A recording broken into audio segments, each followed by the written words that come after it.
Hello, movie friends. Welcome back to Raiders of the Lost podcast, the ultimate film and TV podcast. In today's episode, we're going to break down Denis Villeneuve's Prisoners. This came out in 2013, directed by Denis Villeneuve, written by Aaron Guzikowski, had one Oscar nomination for Roger Deakins' Best Cinematography. I think it's one of his 15th total. Yeah. I think it was his 12th at the time. Yeah. IMDb has this movie at an 8.1 and is currently number 168 on the IMDb all-time user rating list. Rotten Tomatoes, it is an 81% critic score. Whew, kind of low. 87% audience score, a little better. Budget of $46 million. This film grossed $122 million globally. Composed music by Johan Johansson. This film also includes 2 Oscar winners, Melissa Leo and Viola Davis, as well as 3 Oscar nominees, Hugh Jackman, Jake Gyllenhaal, and Terrence Howard. The rest of the cast, we also have Paul Dano. Paul Dano. Let me get to the cast. I'm just so excited. Maria, I had a Coke. I literally the rest of the cast. Paul Dano. Paul Dano. That's actually how he says his last name. We saw it in a recent interview where everyone says Dano. We've always said Dano, but now it's actually Dano.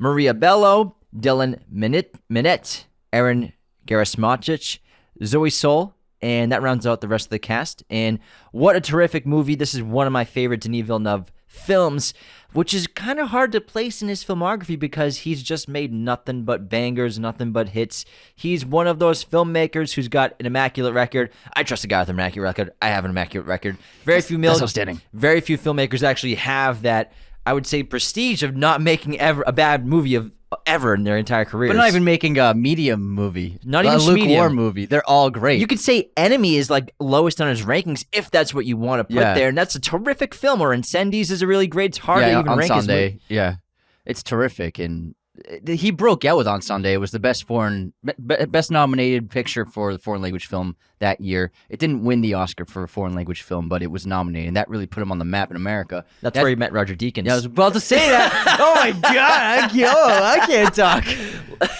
But yeah, that's how they met. They probably met at some like Oscars luncheon or something, and they were probably like, "Oh, I love your work." And Deakins said that he expressed that he wanted to work with Denis Villeneuve, and Villeneuve was like, "Well, guess what? I got this dope script on me." So he sent him Prisoners. Terrific filmmaking from every aspect of the production. Not to mention, obviously, terrific performances. Probably career best from Jake Gyllenhaal and Hugh Jackman, as well as the rest of the cast. The ensemble's terrific. I mean, Viola Davis is in here, Melissa Leo, just great actors and actresses. Terrence Howard's awesome. But the cinematography is really special. The lighting is special. And you know, Roger Deakins has had such a legendary career, and he's made so many different kinds of movies. Like, if you recently compare his films, if you put Prisoners up against something like Blade Runner 2049, shot very differently, lit very differently, you could say that Blade Runner 2049 has maybe some of the best lighting you've seen this century, or best lighting in sci-fi film. Skyfall too. Exactly, yeah, absolutely. But the thing with Prisoners is his use of lighting and lack of lighting is what makes it so special. Same thing with like his film Assassination of Jesse James that he shot. Like, the lack of lighting or using lighting in the right spots and right places is really what makes it seem so special and artistic compared to something like Blade Runner, which is obviously a sci-fi mega blockbuster movie. You're going to have every kind of piece of equipment and huge budget at all your the money arsenal. he needs. Exactly. So like you can do pretty much anything you want with Blade Runner 2049. Budget of $46 million. You got to get a little more creative. And this is one of his earlier films where he started shooting digitally, and he was using the ARRI Alexa. In this film, he also used it on Skyfall the year before in 2012. He was still shooting film, depending on the project. The Coen brothers were still shooting on film with him for their last couple of collaborations. But Deakins was beginning to experiment with the ARRI camera, and ARRI actually sent him cameras, prototypes, while they were developing them and getting tips from him. And he was basically playing around with these amazing high-format digital cameras. Yeah, that was a while ago. Yeah, before anyone else. But I mean, this movie's 10 years old. This is a long time ago. So he knows the ARRI camera system probably better than anyone outside of the actual ARRI company. They literally would send him free cameras. And I'm always a fan of shooting on film over digital, but Deakins is someone who really makes exceptional imagery in visuals with digital cinematography because of his lighting techniques and his camera techniques. And I think with him, because now he favors digital, and he said that he prefers that over film, he'll shoot film still if the director wants it, obviously. He's not going to tell the Coen brothers, no, we're not shooting on film if they want to shoot on film, you know what I mean? But Prisoners was an early example, as well as Skyfall, of showing just how powerful the imagery can be with the digital camera, with the lighting, with using LEDs. He comes up with really interesting ways of lighting scenes that you won't see on camera. But, like, for example, the scene where Alex takes the dog for a walk and Hugh Jackman follows him, the way they lit that scene, because if you look at it, there's this beautiful soft light on their faces, just very warm, but very balanced. And the way he did this is he and his crew built this ring light circle. It's like this giant wooden circle with Edison bulbs all over it.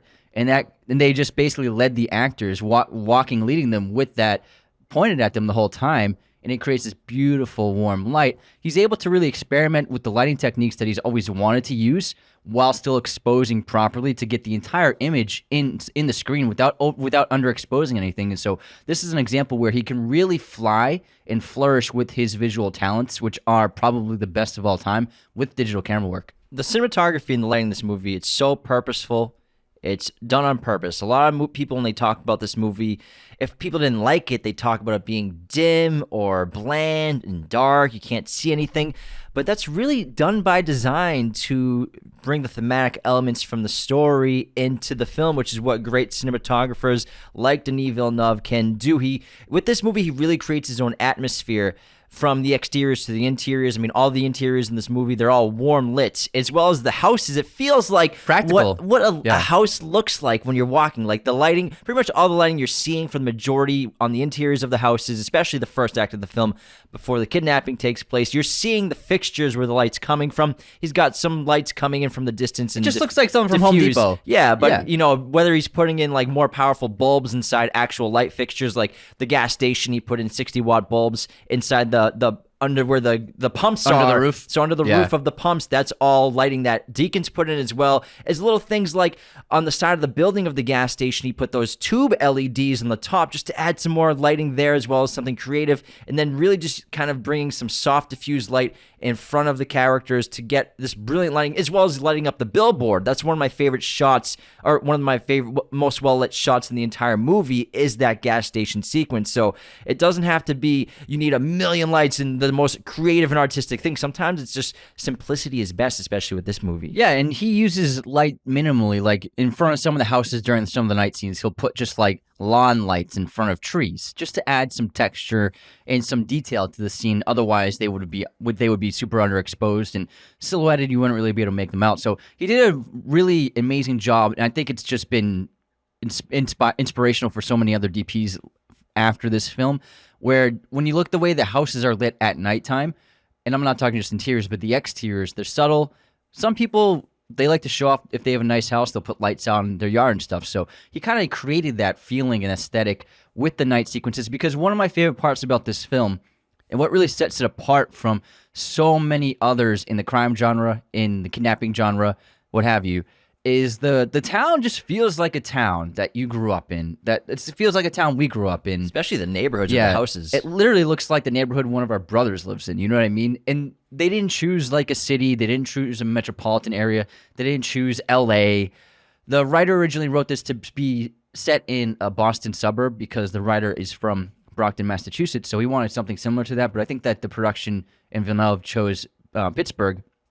And I think that the Pittsburgh setting is just fantastic.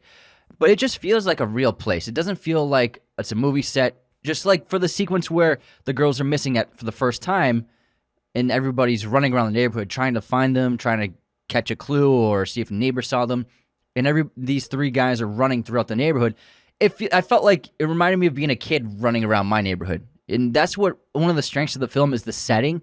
And Villeneuve really understood that, setting it in this specific location in this suburb, probably very far from the next major city. If it's near Pittsburgh or what have you, it's just secluded, and it just feels like a normal American town, not Hollywoodized. And the imagery that Deakins picks up is really terrific. He used master prime lenses with the Arri Alexa. Now, a prime lens is a fixed focal length. It's not a zoom lens or anything like that. And the master primes that are developed by Arri are just like the sickest lenses ever. They're very fast, very clean.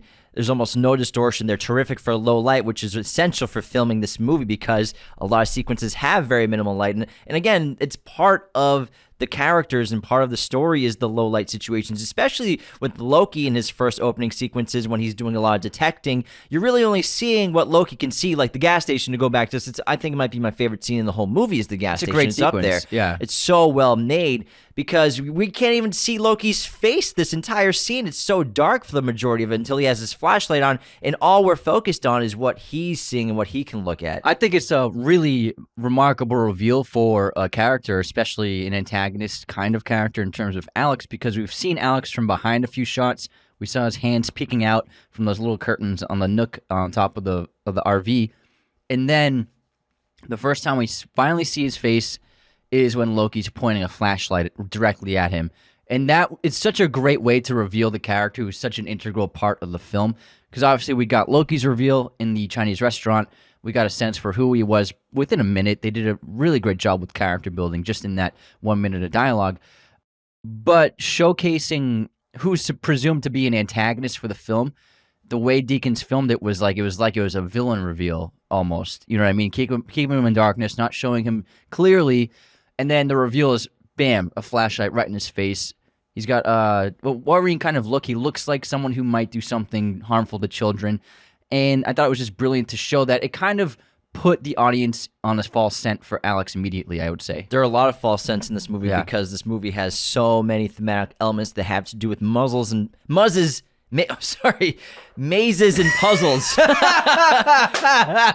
Puzzles and mazes and puzzles. And James just had a stroke. This is my second one in 2 days. Yesterday you were messing up. Mazes and puzzles, which we'll talk more about. But I want to stay on the cinematography since we're talking about it. And I love how you brought up the Chinese restaurant, Loki's introduction to the film on Thanksgiving. Clearly, he's got no family, no one to be with at this time. He's at a Chinese restaurant on Thanksgiving versus the families and the friends who are spending Thanksgiving together inside. And again, warm interior lighting on both these sequences, both these scenes. Next time you watch it, you're going to pick up on it constantly. And some things I love that Deakins does in the first act of this movie with the cinematography, with the blocking of the characters and framing. Well, first of all, every frame of this movie is brilliant, very well balanced, precise, and done with so much intention and meaning.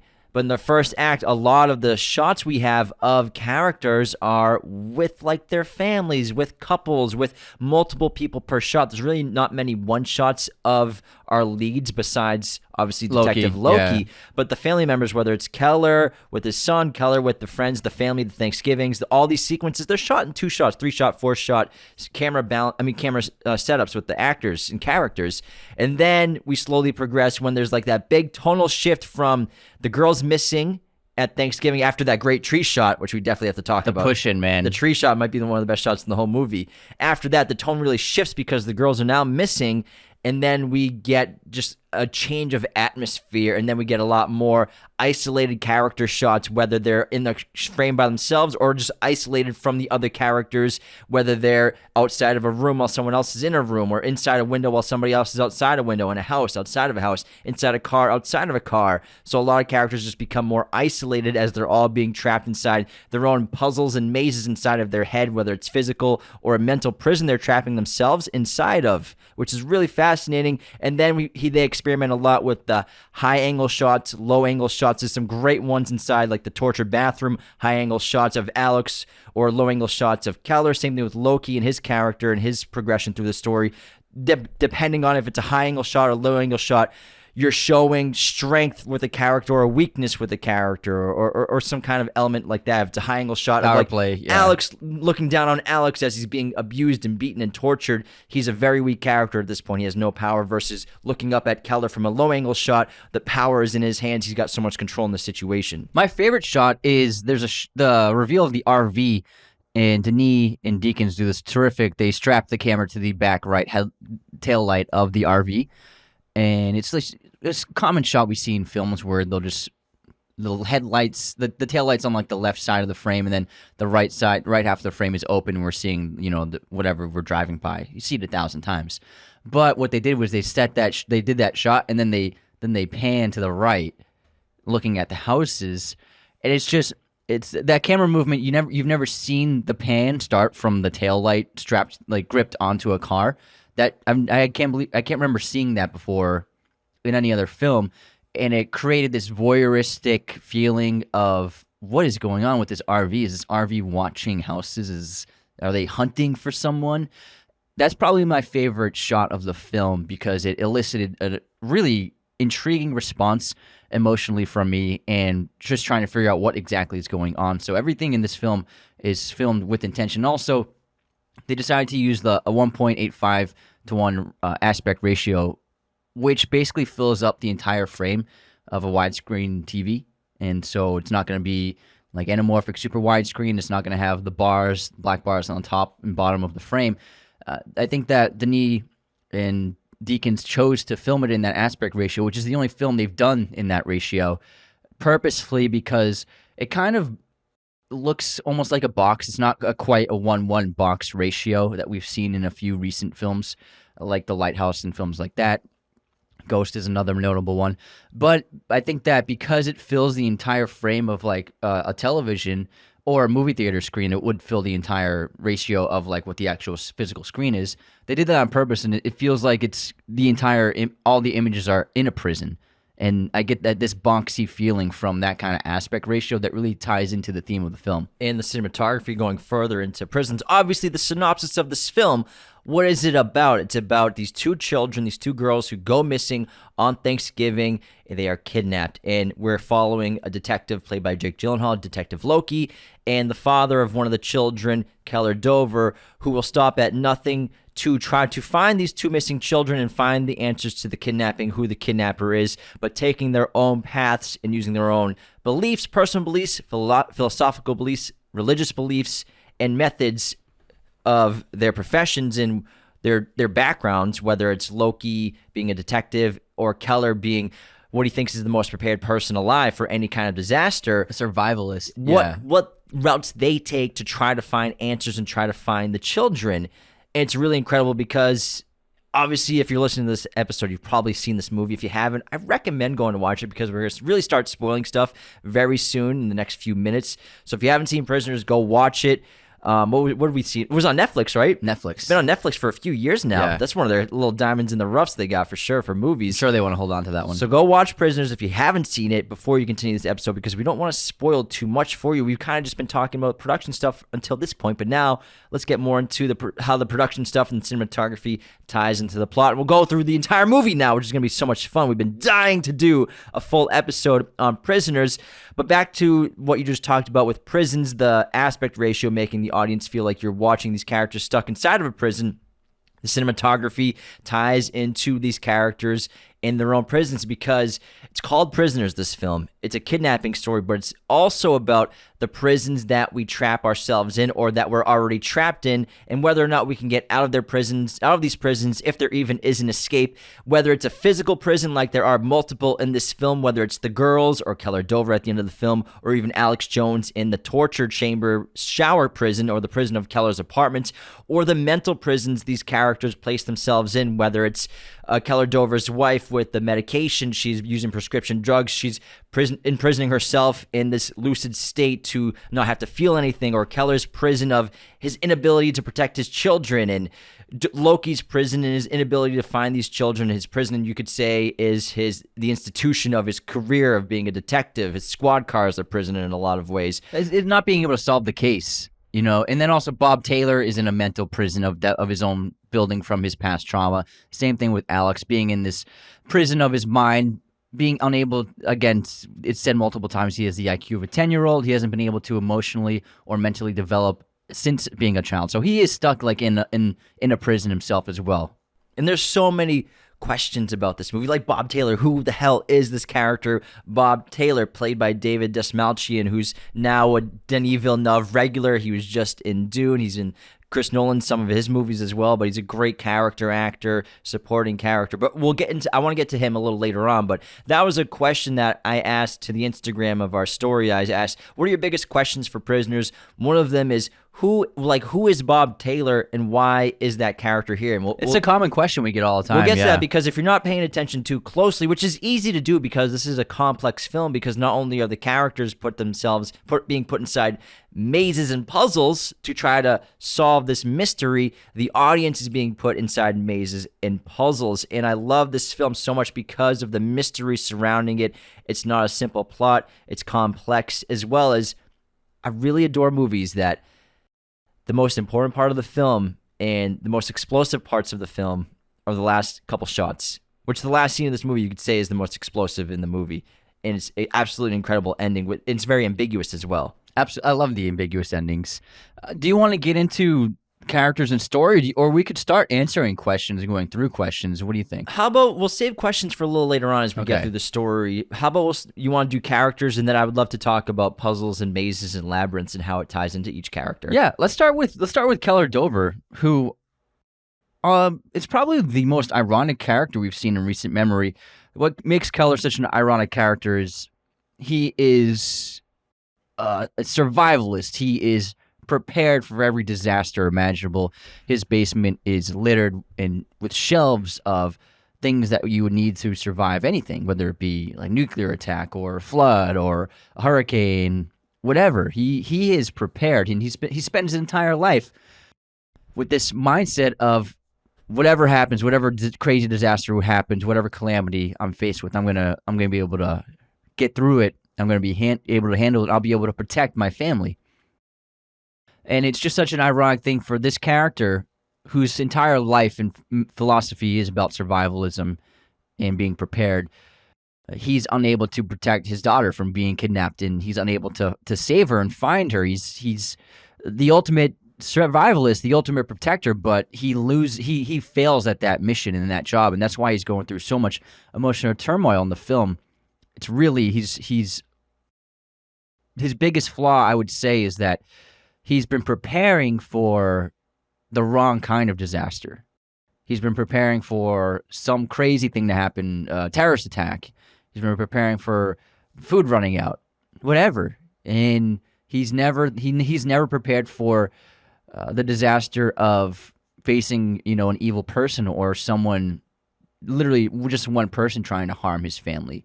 And I think that's why he's kind of careless, because ironically, he's careless with the kids in Thanksgiving. He's like, they ask to go leave the house twice. At first, he's like, ask your brother.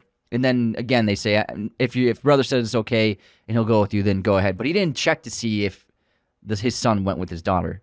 For someone who's always so prepared for everything, he didn't even look into that, because he didn't expect anything like this to happen, because there wasn't a hurricane, because there wasn't a forest fire, because there wasn't a huge emergency. He thinks his family's safe. So that's the great irony of the character, is he's always prepared for the wrong kind of disaster. But also being prepared potentially saves his life by the end of the film, because when his daughter's like, I can't find my watch, my whistle, the necklace, it's just the wrong word. When the necklace whistle, in the opening of the film at Thanksgiving, he says that it's probably at the house, and so she's gonna go back. Obviously, she goes back to the house to get the whistle, and walks by the RV again, because we find out by the end of the film, when he's finally inside, underneath the house, inside the tunnel mazes, you could say, which we don't even really actually see mazes physically. We actually just see them on a metaphorical level. When he's down in the tunnel, he sees the whistle that is his daughter's, that she went to the house. So she actually went and got the whistle with her friend, and that's when they were probably kidnapped, after she had the whistle necklace. And probably good thing that was in there, because if she didn't get the whistle, if he didn't prepare his daughter to always wear that whistle, even though it's a little much, like you have to always wear a whistle. Now everyone's just being tracked on smartphones by their parents. He never would have been able to hopefully get Loki's attention at the end of the film. Oh, yeah. With the whistle. So in a lot of ways, he's not fully prepared for everything to happen. Like, I think you're absolutely right with the emergencies, but also being overly prepared did save his life potentially by the end of the story. And in a lot of ways, so what I love about this film is that Denis Villeneuve and the writer, they give you every bit of information you need about the characters and about the plot, but it's just a matter of deciphering them. It's kind of like its own little mystery, the film, and there's nuggets of little information. I love how his characters aren't just spelling things out for us. And so Keller is an example of his behavior and his personality and this philosophy. It all stems from a traumatic past of his father who committed suicide. So it's not talked about in the film, but Loki, when he's getting suspicious about Keller and he thinks that he's responsible for Alex's disappearance, he starts looking into Keller, and he finds an old article in an old newspaper article that says Detective Loki. He finds an article that reads, Keller's father, William Dover, died. He committed suicide. So the headline is, Gradford guard commits suicide in home. So his father was a prison guard. Pennsylvania State Police correction officer was found dead Monday morning in his Conyers apartment, apparently a self-inflicted gunshot wound to the head. The correction officer, William Dover, 46 years old, was found by his wife, Mary, and his teenage son in their apartment at Campbell Street. No suicide note was found, the police said. Officials say that the prison where Mr. Dover had worked for the past 14 years declined to comment. So Keller's father committed suicide with no explanation. And so, in a way, Keller, being a teenage kid, felt that his father abandoned him and he's not there to protect him for the rest of his life. And so that's probably what instilled this kind of extreme personality of being a protector to his family as an adult. As well as being a sober alcoholic. It's just mentioned with a one-off line when Loki is tracking Keller because Alex Jones is missing and he suspects that Keller's up to something, doing his own investigating, kind of being a vigilante. Those are his assumptions. And he's tracking Keller in the morning to that liquor store. And Keller is just using the liquor store as a place to park his truck while he walks over to his apartment building to start torturing Alex for the day, basically. And Another day at work. Checking time in. It's a tough day. Clock in, clock out. Tough day at the office today. It's messed up. It's messed up. These are just jokes, everybody. Don't cancel us. And then, unfortunately for Loki, the truck behind him honks. Keller sees him, realizes who it is, realizes what's happening, goes inside, gets a bottle of booze, bottle of whiskey or something, then goes to see Loki. And he's a really clever guy. Multiple situations he is able to lie off what he's doing to get away with the kidnapping that he's committed to Alex Jones for the time being temporarily, until Loki later on the third act of the film finds Alex Jones screaming for help by himself in the apartment complex because he thinks Keller Dover is going there after one of the girls shows up. I know where you're going. And so he goes inside the squad car of Loki's squad car, and they're talking back and forth, and he says, he's like, what are you doing here? He's like, haven't had a drink in, 9.5 years, and might as well start right now. So this is the first time he's had a drink in almost 10 years. So he's clearly a sober alcoholic, which also probably explains why he's become such a devout Catholic, because when you're in the program in AA, giving yourself up to a higher power, whether it's with Christianity or some other religion, that's one of the main steps of becoming sober in the program in AA, is giving yourself up to that higher power and letting yourself go and just kind of enveloping yourself into faith of something else. And that's probably my assumption why he's such a devout Catholic. And then throughout the course of the film, he's constantly at battles with his faith because of what he's doing is obviously a sin, and he will go to hell eventually if he commits murder with Alex Jones. He repents multiple times. He prays multiple times. But still, I mean, towards the end of the film when he says, like, I think we're pretty much done here, before Alex finally says something about the maze, you can assume that he was about to kill Alex. Yeah, there's a lot of praying in this film by Keller. The film opens with him saying the Our Father prayer while hunting with his son. He prays a couple times in the middle of the film. Then he prays when he's in the bottom of the pit, when he's trapped down there by Holly, and he prays that God will protect his daughter. So there is quite a lot of praying, and his religion it pours and seeps through him as a character. And the character of the name Keller actually is a German word for basement. So I didn't know that. There are a couple of basements seen in the film. Obviously, Keller's, which is full of all the survival supplies. So all the names in the movie, they have very specific meanings, and I love when writers can correlate idea or a theme within a name of a character. Really sets the tone for who that character is. And I think that Loki also has a lot of meaning to it, but we'll get to Loki when we're there. But I think that this could be Hugh Jackman's best performance. I used to say it was The Prestige, because The Prestige is a very complex character that he plays. He plays two people in The Prestige, too. Yes. But so I would say that the emotional gravity that he hits in this film is really impressive. He really sells it, and he impressed me a lot. I remember when I first saw this, I was like, wow, this guy, he is a legit actor, and he's up there. I thought it was surprising that he didn't get a nomination for Best Lead Actor in this film. His American accent is solid, but the emotional stakes, holding back tears, holding back his emotions. You can tell Hugh Jackman's playing a man who is trying to not show his emotions and trying to prevent himself from crying and trying to stay strong and stop himself from breaking down. And you can see that in his performance. Like, he's about to cross that line so many times in the film, but he prevents himself every time. Hugh Jackman has so much control of his physicality and of his emotions. I thought it was a pitch perfect performance in this role. It's a challenging role for an actor. It's heavy. It's very emotional, and it could have easily gone to just angry, aggressive.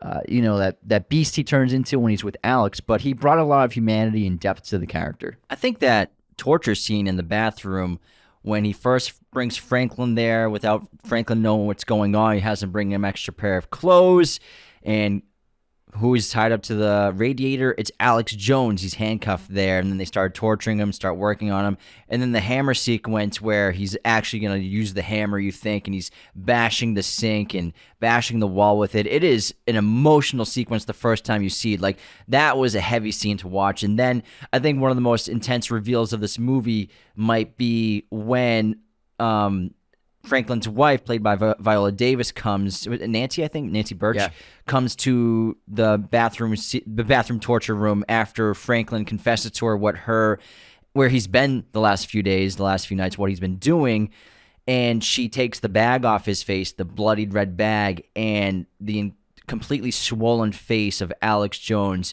makes just me squirm, and just like I can feel like, oh, it's intense, it's dark, it's so realistic, and it's heavy as hell. And like those sequences inside that bathroom are just pretty hard to watch, but Hugh Jackman is absolutely incredible in this movie. I love the moment where Keller, he's been unloading on Alex with haymakers and pummeling him.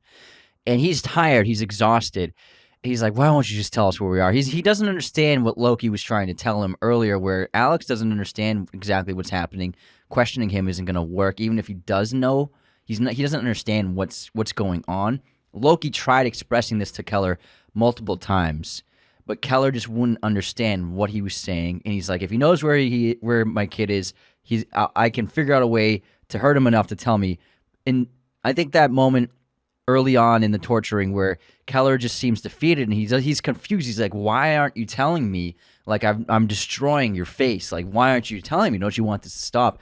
That's a moment where it shows that he doesn't understand Alex and what kind of mind this kid has. And unfortunately, it just leads him to try new ways of torturing him.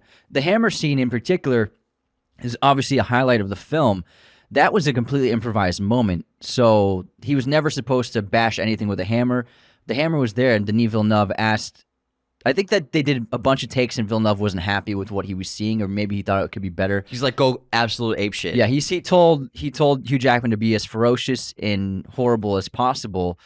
And then Hugh Jackman in that scene takes the hammer, he bashes the sink multiple times, and then he bashes the wall again next to Paul Dano's head. None of that was planned. None of that was on the script, on the page. They didn't block that. It was all completely improvised. And you got to give kudos to Paul Dano in that moment because he did not flinch. It wasn't until the hammer hit the wall that he just collapsed to his feet, like he couldn't even stand up anymore from fear. But Paul Dano really holds it in that scene, and I feel like maybe other actors probably would have flinched and maybe reacted differently. But Dano is just as good in that moment as Hugh Jackman is, because Hugh Jackman's unleashing rage and fury, and he has great control with his physicality as well, hitting the sink a couple of times, like testing it out, and then hitting the wall, just mere inches from Paul Dano's head. But for Paul Dano to not move when that hammer's striking next to his head, kudos to him. He really made that scene work. There's so much complexity to Alex Jones's character and the connection with Keller Dover and why he kidnaps him. Of course, he's the first suspect because he's the guy driving the RV that gets found at the gas station. He crashes it. He gets taken into custody, but there's not a single trace of evidence of the girls being inside or around that RV besides when they were just near it earlier with their brother and sister on their way to the house when they were just on a walk. And after 2 days of 48 hours of custody, he legally has to be released because they can't charge him with anything. He didn't technically do anything wrong without any evidence. And then obviously when he's leaving the police station, Keller comes up to him and starts screaming at him. And then he says that line, "They only cried when I left. They only started to cry when I left." And obviously the audience knows, and Keller knows, that somehow Alex Jones knows where the kids are, whether or not he kidnapped them or not. Clearly it's up for debate because his IQ is so low, it's of a 10-year-old, and when you finally understand this character who was a child abducted from his family, never socially grew or intellectually grew from age 10 on, as well as all the trauma experience being with Holly Jones his whole life and with her husband. Plus the drugs. Exactly. Yeah. So his brain is just mush now. It's the IQ of a 10-year-old, but probably even worse than that because of all the drugs. You're right. So he can't communicate. He doesn't really understand what's happening when he's being interrogated, whether it's with Loki or Keller. He's probably terrified to tell anyone anything about the situation at all because even though he's free, he's driving around, he has this odd loyalty to Holly Jones and says he even loves her when he's asked about it by Loki. And so, but the audience knows and Keller knows. I can see it in his eyes. He knows where they are. He knows. He keeps saying these little nuggets of lines, and I have to beat it out of him somehow, but he'll just never understand that this way of interrogation is there's no way that Alex could respond to the questioning that's being asked of him. But I like that. I'll slightly disagree with you saying the audience knows Alex did, because Denis Villeneuve purposely, with the sound design, made it barely audible what Alex said in the crowd. Like you barely hear it, and they did that on purpose. They didn't make it clear and loud for the audience on purpose because they want the audience to feel like, wait, what did he really say that? And then in the next scene, the next immediate scene where the captain and Loki ask Keller, what did he say? And Keller repeats it. Even when Loki's like, are you sure that's what he said? Are you sure that's what you heard? Even as an audience member, the first time I saw this, I was like, did he say that? I'm not 100% sure that's what Alex said because it was so quiet and soft-spoken. I thought it was a genius bit of sound design to even keep the audience guessing, wait, is that what he said? Am I thinking incorrectly or am I completely convinced like Keller, but wrong?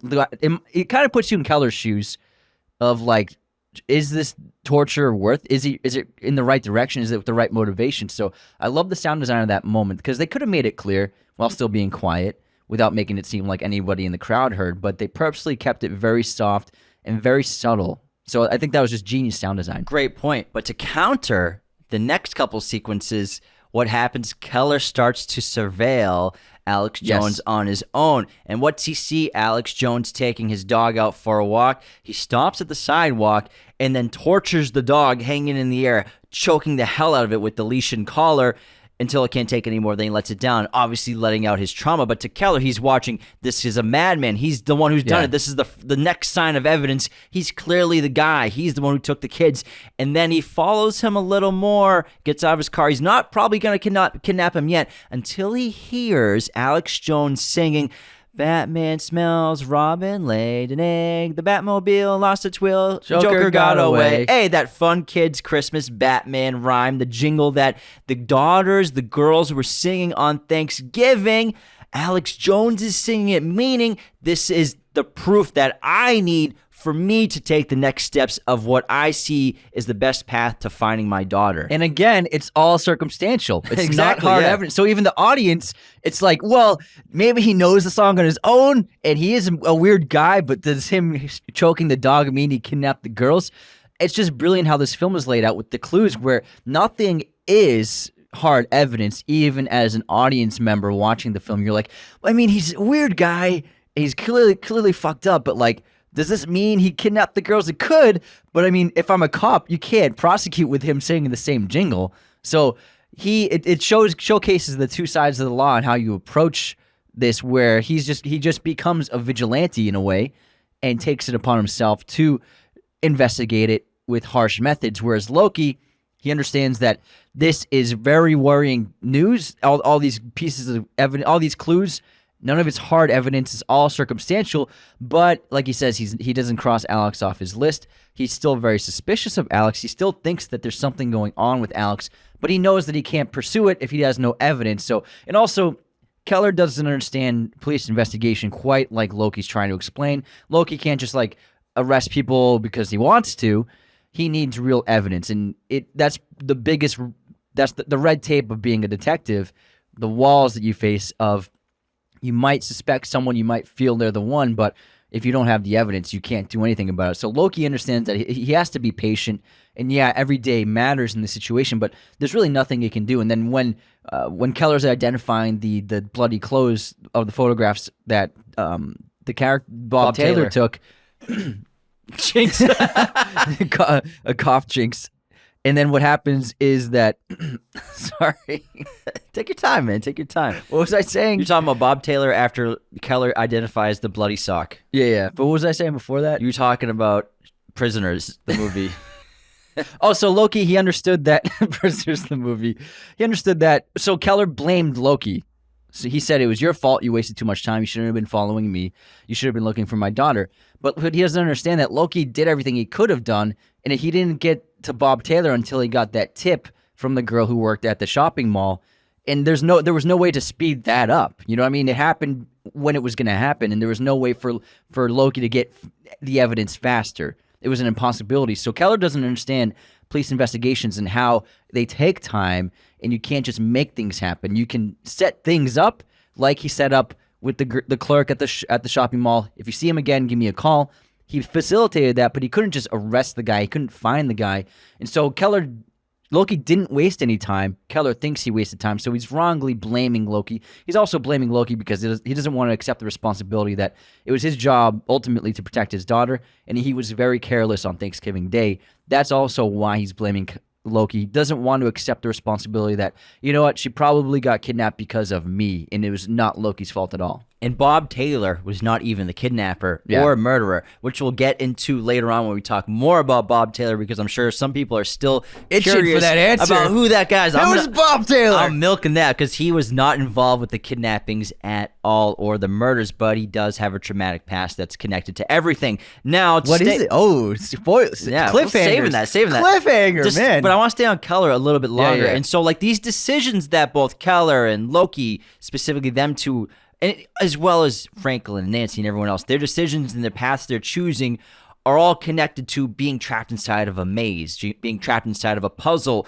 You take this wrong turn, you're like hitting wrong dead ends, you're along these walls, and each decision you make might take you in the right direction, and the next one might take you in the opposite direction of finding answers. So every character, every decision they're making, specifically with the two leads, they're just trapped in this maze-like puzzle that reminds me so much of like The Shining, all the cinematography of like the maze there that connects to the cinematography and the maze designs in this film as well. But also, to stay more on Keller, between him and Loki, it's kind of like institutions versus the individual, the paths you would take to find answers, the vigilante versus the police force, and then more about the religion of Keller Dover.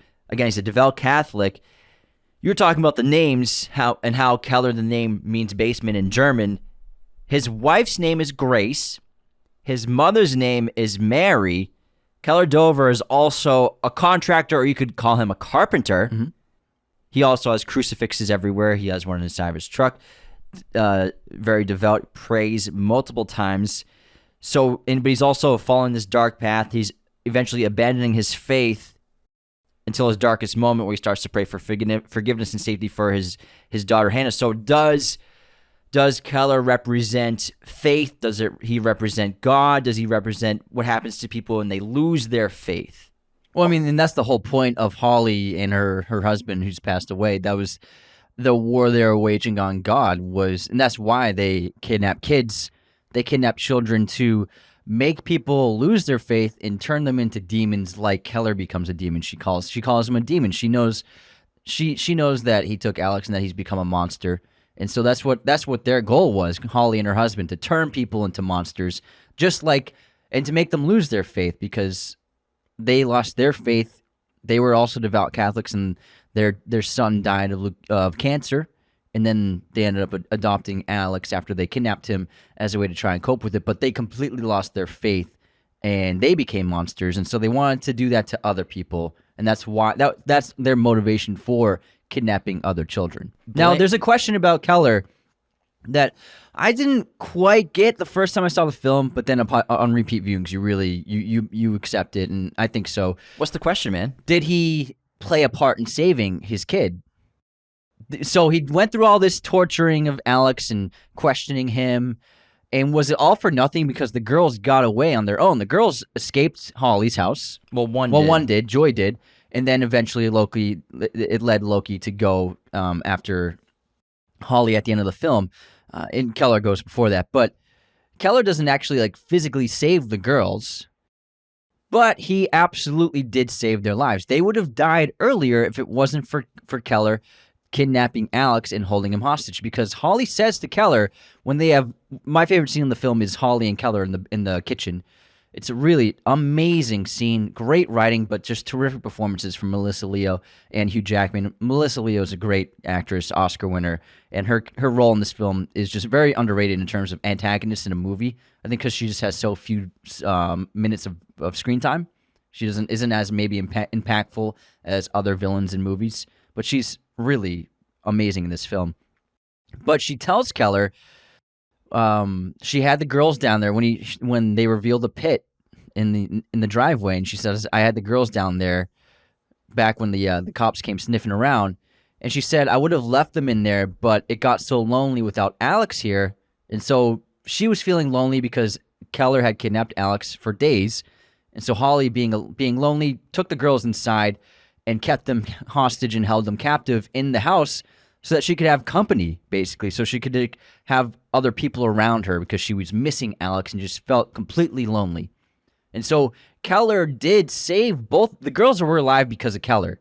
And if Keller had not kidnapped Alex, and if Keller had not held Alex in his apartment for days, Holly would have killed the girls before the cops ever got there. So Keller played an instrumental part in the girls surviving. That's a great point, because I have seen that in a lot of online discussions or comment sections where people saying that Keller had no effect on Loki and the girls being saved and rescued. But that's a terrific point, that he actually did play a huge part in the being saved. But that's another thing of Villeneuve not wanting to spell everything out for the audience. We just get that one line from Melissa Leo, from Holly, just saying, I would have killed them earlier, but I was so lonely without Alex here. I brought them inside the house with me. That's it. But it tells you that Keller absolutely saved the girls. And Holly Jones, like you said, a terrific character, underrated villain in films. And to play Holly Jones, Melissa Leo wore a gray wig and foam rubber posterior prepared by costume designer Renee April in order to ground her character. Leo also requested their props assistants to avoid cleaning her glasses after each day's shooting. And it's kind of like that classic, the sweet old lady, she's not a suspect. She wouldn't harm a fly. You would never suspect her. And her methods of kidnapping and murder are pretty ingenious. Then she clearly developed them with her husband, who was the man, the body, the corpse underneath the home of the priest that Loki found later on, because the necklace Loki saw in the photograph was the same necklace with the maze, the puzzle on it. And they developed this method after their son died. They would kidnap kids, and they made this concoction, this drug that they would have to drink, which would keep them alive and lucid, but controllable. And they probably had to drink it every single day of their lives as long as they were kidnapped. I'm sure they did it enough to Alex Jones where he didn't have to take it anymore, because he's just been so trained and accustomed to living with them. He's accepted his fate. But people, in case you're curious, the connection of the snakes here and why the serpent is brought up multiple times, and obviously in Bob Taylor's house, he's got a bins full of snakes. We'll get to that eventually. We just get to it now. Well, we get to, all right, we'll talk about it's been 45 minutes. We'll talk about Bob Taylor. But first, the reason for the snakes is because Holly briefly mentions how my husband used to love snakes, and you can assume that they used he used the venom from the snakes to create this concoction that they use to drug their prisoners. Absolutely. And so this is where the mazes come into play and the snakes come into play. And especially with Bob Taylor's character. What were you going to say? I'm sorry, and we can only assume that there was more underground tunnels possibly underneath the house. We don't really see anything besides where Keller's dropped, but we can assume that there are multiple places where children were dropped, and it might even be a labyrinth of holes and prisons surrounding the house underground. Yeah, there could. I'm guessing there are probably bodies all over that yard, and they had the forensic guys. They were digging up the solid earth, and I'm sure when the ground thaws out, they'll find actual bodies. So this all ties to Bob Taylor, and this all ties to the snakes and the mazes. So Bob Taylor is obviously a very strange person. He's very suspicious. Loki, very perceptive of an officer at the candlelit vigil. He notices Bob Taylor oddly approach one of the stuffed animals and just gesture, and he touches it in a way that like a kid would touch a stuffed animal. He finds that odd for a grown man to do. They have this weird eye contact, and then Bob Taylor runs away. Terrific foot chase ensues. I like how they filmed it. No music. It's not like action-y. It's more of just like spine-tingling, suspenseful, and Realistic. And eventually Bob Taylor, he got away. I'm guessing because he knows the neighborhood much better than Loki would because he lives in this area. And so Bob Taylor is obsessed with mazes. That's why when Loki shows up at his house, and I love when Loki gets there, he's like, "Yeah, this is the guy." he just smiles at him, and then Bob Taylor's like, "Oh shit, You bought kids' clothes. why'd you run away from me, man?" I don't know you. I love the smile that Jake. It's just this subtle performance. But Bob Taylor's house is covered in mazes that are very similar to the maze on Holly's husband's necklace. And first of all, great production design, because I feel like if any other filmmaker made this scene, the puzzles would be drawn with the same ink and same kind of marker. It would just be consistent. But Villeneuve, using his brilliance of a filmmaker in visuals, he would use different kinds of tools. You could red pens, black pens, pencils, what have you. And so I like how the mazes all over the house are different kinds of supplies made them. You know Attention what I mean? to detail in this movie is off the charts. Because I feel like if other people made the movie, it would just be like black ink the whole time, consistent. Whereas this has it's more disturbing too. And then also, like you said, his home is filled with bins full of snakes. And the first time I saw this movie, I'm like, don't tell me one of the girls is in there. Oh my God, please. I was terrified when Loki was going through the bins. And so the snakes in the mazes tie to Bob Taylor's time with Holly and her husband. Bob Taylor was one of these kids who was abducted decades ago. He eventually escaped, or maybe they let him go, and he doesn't quite remember what happened to him, but he does have the traumatic memory of it. I totally forgot about Bob Taylor until he killed himself. Yeah, exactly. Holly says that. Yeah, exactly. And so that book so Rich was one of the investigators, and then Loki goes to see Rich to tell him about some new evidence, and Rich is like the lead. He looks like the lead forensic scientist on site, and he tells him about this book that's there, the Catching the Invisible Man, and it's about this. It's a true crime novel written in this world, not a real life novel, but it's a true crime novel written about the child abductors in this Pennsylvania area. And Bob Taylor, he said, becomes a fan of this book and begins trying to live out what happens in the book, and that's why he buries the mannequins, the kid-sized mannequins, in his backyard after bashing their skulls in. He was like living through like being the Invisible Man, and he's basically living through his past trauma. He doesn't completely understand it because, like Alex Jones, he's not all there. He was drugged up as a kid, plus the horrible traumatic nature of it. His memory's probably all fucked up. But that's why he has mazes all over his house. That's why he likes drawing mazes, because Holly Jones's husband was probably obsessed with mazes as well. That's why they have the kids They have the kids have notebooks trying to solve mazes their entire time there. Both the girls, both the daughters, we see in quick little flashbacks that they were told by Holly, if you solve the maze, you'll be able to escape.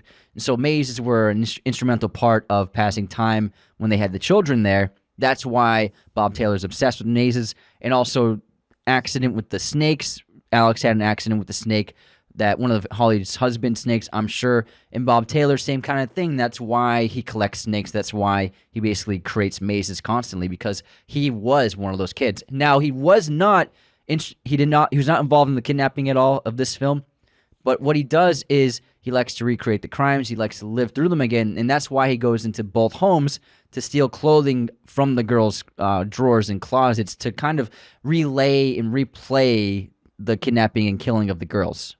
So Bob Taylor, he believes he was taken by this invisible man, and he believes that he's trying to, like they say, he's acting out the crimes, the mannequins, the pig's blood all over the clothing. When you first see Bob Taylor going into the children's bedrooms of the missing girls, stealing their clothing, the first time you see that, you're thinking maybe he's like taking something like a memento from their room. Yeah. Not necessarily a trophy, but like maybe he's grabbing something to bring back to these kids because they're at home, maybe to make them feel a little more at home, to calm them down a little bit, bring something that's theirs to wherever they're being kidnapped. Why else would he be breaking into this house? Why else would he run from the vigil if he's not the kidnapper? But he's recreating his kidnapping and pretending to be the kidnapper and the killer, who he believes is the invisible man or whatever it is. He thinks that was his kidnapper. He's living out a fantasy of being that killer and kidnapper. And by stealing the clothing from the missing girls, he is setting himself up to be arrested, basically. You can assume he went to the vigil because he wanted to become a suspect. He has all these snakes because he wants to be a suspect, because that's what happened in his past. That's what he thinks he has to do. He's drawing all these mazes and puzzles because it's somehow connected. So he's trying to basically become the killer because he can't escape his past and his trauma. That's why the socks, even though they're correctly identified by the parents, they weren't taken by the kidnappers. They were just stolen by Bob Taylor to make it seem like he was the killer, because that's all. He can't escape his trauma in his past. Yeah. And then eventually, when he's drawing the map, he's drawing the mazes and puzzles that he was drawing when he was a child kidnapped for 3 weeks with Holly and her husband. You can assume he had the same exact thing told to him. If you finish all the mazes, you can go home. And he's just recreating those mazes over and over again until one of them might actually look like the house where the bodies of children are dropped. That's why he's burying the mannequins, because he probably saw this happen to other kids. And obviously, I'm sure Alex Jones was there at the same time, maybe, or before then. Mm-hmm. And so he's living out. Alex Jones was definitely living there, because Alex was the first one they took. Yeah, you're right. So he's living out his past trauma because it's the only way he can deal with it. He can't escape it. And that's why he has these snakes. That's why he has the pig's blood all over the clothing. He's just staging everything to recreate his trauma, but he's the perfect suspect, and Loki thinks it's him, and we think it's him, and everyone thinks that this is the guy. We caught him until Joy turns up, and then this isn't the guy. I would say that he doesn't want to be arrested, because he clearly is adverse to Loki's showing up at his house, and he clearly isn't happy about being arrested. But so what I think he's doing, he's trying to make sense of his mind. He's trying to make sense of his past. In his prison. Yeah, so I don't think he wants to get caught, but he's just trying to make sense of everything that's going on inside of his head, is what I would say. It's really complex, because it's again, this whole movie's a maze, and it's all a huge puzzle, and you think this is the guy, and you're watching it, and you find out this is not the guy at all. He's connected from a distant past of being one of the boys who was abducted by this couple, but he's not the killer, he's not the kidnapper. And ironically, Denis Villeneuve and Roger Deakins told the audience that it was Holly in the first act of the film, the RV shot. When Loki goes to Holly's house, the first time he goes to Holly's house, and it's just like a very menial interview. He's not interrogating her, he's not suspicious of her at all, he's just trying to learn more background about Alex. And then Holly takes him into Alex's room to look around his bedroom, and then Loki sees a couple of family photos, and he sees a photo of her husband, and that's where we see the pennant for the first time, and then he'll see it again in the basement of the church. But then Villeneuve and Deakins take the camera and put it basically like right on top of the dresser, and there's a little toy RV on the dresser. And Loki's in the foreground, and then Holly is standing in the background to the left of him. And then Loki just carelessly, kind of playfully, just pushes the little toy RV across the dresser. And the dresser just glides across like 5 or 6 inches, and then it stops. And Holly is standing right there, perfectly where the RV toy stops. that's done on purpose. That was not just like, hey, look, it landed in front of Melissa Leo. Whoa. This was all intentional. So they basically hinted that Holly was the killer visually, which is just genius. And it shows that the people are hidden underneath a car that has to be moved, either forwards or backwards. Exactly. And the kidnapping is actually explained as well in the third act. And so Alex actually did take the girls, but as a friend, he wasn't trying to just kidnap them to take them or hurt them. He just wanted to play with them. So he technically did kidnap the girls in terms of driving away with them. He just wanted to have fun and play. But as Holly tells Keller, I was the one that decided they should stay. So she's the one that decided they should stay kidnapped. And even though Alex did take the girls in the RV because they were curious about it earlier, and he's probably very friendly and nice, he just wanted to play. Talks like a kid. Yeah, he's basically a child. He didn't know this was going to happen. He's probably also terrified for the girls in the entire situation while he's being interrogated. So maybe he's worried that they're going to get killed because of him. So maybe that might be something that's going on inside of his head as to why he's not revealing the information to Keller. Yeah, I think I look at that's definitely a possibility. And you could say that it's been a long time since Holly last kidnapped and killed a child. And so this is obviously an unexpected arrival at her house, but she was probably happy that it happened because she didn't have to do it. And Holly's the reason why there was no evidence found in the RV. She's an extremely intelligent person, especially as a killer.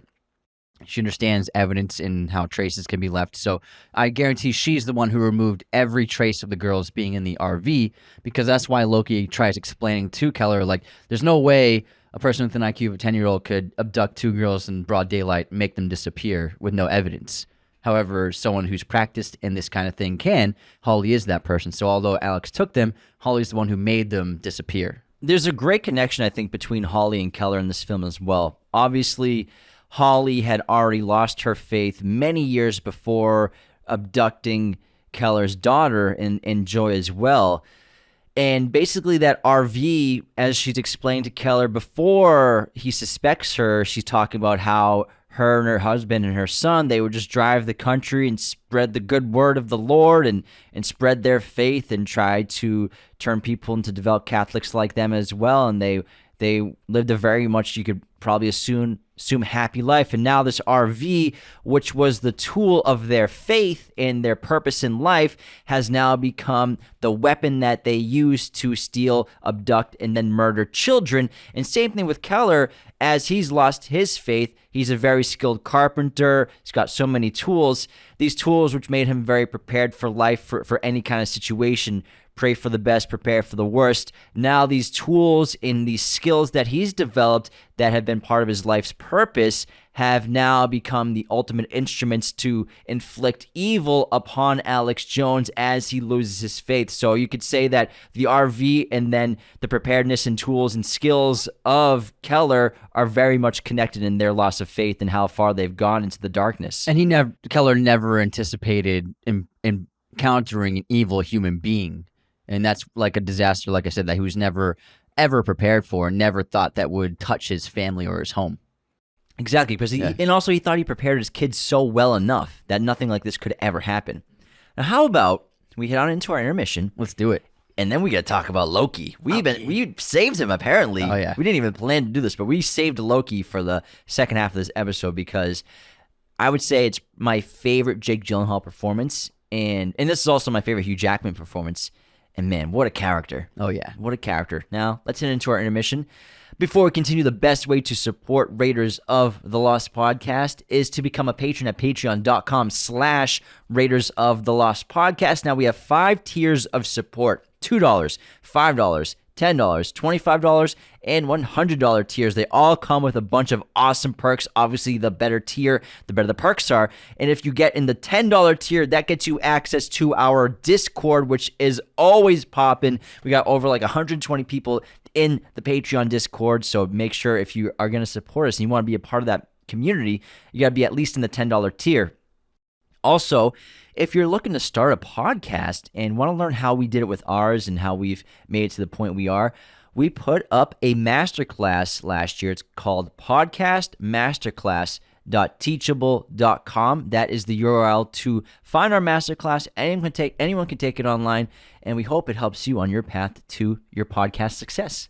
This episode is sponsored by our friends at movieposters.com, the number one place to get your posters online today. Be sure to use our coupon code Raiders10 to get 10% off your order right now. Movieposters.com has a huge selection of every movie and TV show in their poster library. These are high quality, the best you can buy with your money. We have a bunch of these all over our set, all over our home. If you want to get a present for the movie lover in your life, a movie poster is a great idea, as well as a way of showing your love and passion for film and TV. Deck your place out with a bunch of posters, and the best place to do that is at movieposters.com. Use our promo code Raiders10 to get 10% off your order today. Now, let's head into our intermission and begin with a quote competition. Now, I have a quote from our fan, Ethan Waters. You ready, Anthony? Hey, Ethan. I'm the one you should be watering if you want me to grow. That's a good one. Then he also wrote a clue if you want it. I'll take the clue. He said a clue, it's 2 lines of these 2 characters. You love your plant, don't you? It's my best friend. I'm stumped. Leon the Professional. Oh! Or just Leon. Oh, my God. Good one. Good one. They take that everywhere. Here's my quote. Marriage is like a tense, unfunny version of Everybody Loves Raymond, only it doesn't last 22 minutes. It lasts forever. Is that Knocked Up? Yes. Yeah, Paul Rudd's character. Paul Rudd, yeah. Mr. Skin. All right. Guess this movie release year. It looks like your computer has what's it called?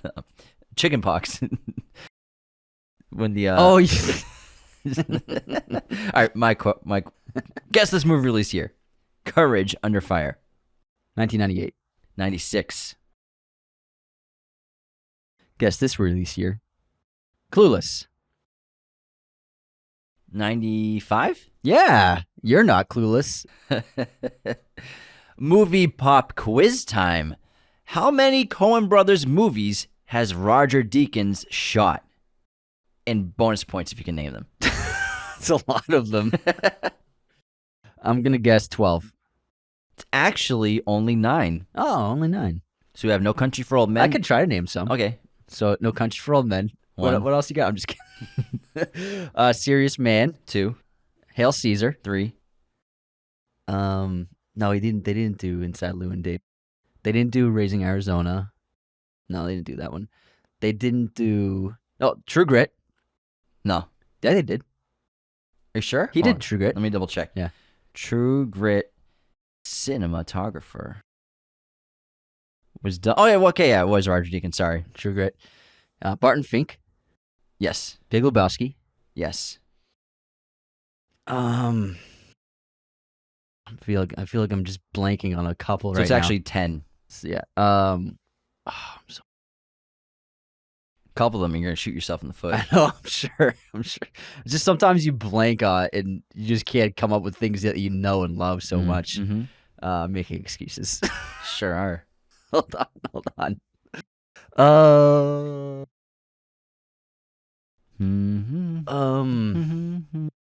Oh, what's it called? The Hudsucker Proxy. Yep. Um, You got 4 left, man. Come on, you can do this. I'm the dude. I already said Lebowski. Oh, you did? Okay, Yeah. sorry. You clearly weren't listening. I wasn't. I said them all, actually. You just weren't listening. All right, let me get the others. Okay, yeah. It's taking too long. Oh, Brother, Where Art Thou? Oh, my God. Fargo. Oh, my God. And The Man Who Wasn't There. Oh, man. Yeah, the Fargo one's a big one you missed. It's just you just blink on obvious stuff sometimes. You do, man. I did pretty good. You did, yeah, you did pretty well. I mean, the Hudsucker one, I didn't think you get that. Psst, please. Bitch, please. That's a good question. All right, here's my quiz. What Baz Luhrmann movie did Paul Rudd appear in? Paul Rudd in a Baz Luhrmann movie. Huh. Well, I'm going to guess Romeo and Juliet. Correct. Nice. Good job. Wow. So he plays the guy who's courting Claire Danes. Gotcha. In that film, courting Juliet, and then Leo shows up and steals her away. And he's like Obviously. super jelly. Obviously. Good. You're 3 for 3, bro. Damn, look at 3 for 3. Look at that. On fire. Do we have any haters this week or unsubscribes? What We do have got? some good unsubscribes. We have just a bunch of haters and a clip of Al Pacino and De Niro. People, there are a lot From of Heat. there are a lot of angry dudes out there The saying, diner scene. who hate Pacino and De Niro. Apparently, Oh my God. Archangel 9092 wrote, "Batman Begins posters are the best out of the trilogy." Unsubscribed. I love those posters. I said they were. I didn't really like the Batman Begins posters. And Anthony then said that. Travis Ryan in our latest movie news episode wrote, "Gerard Butler pogo stick."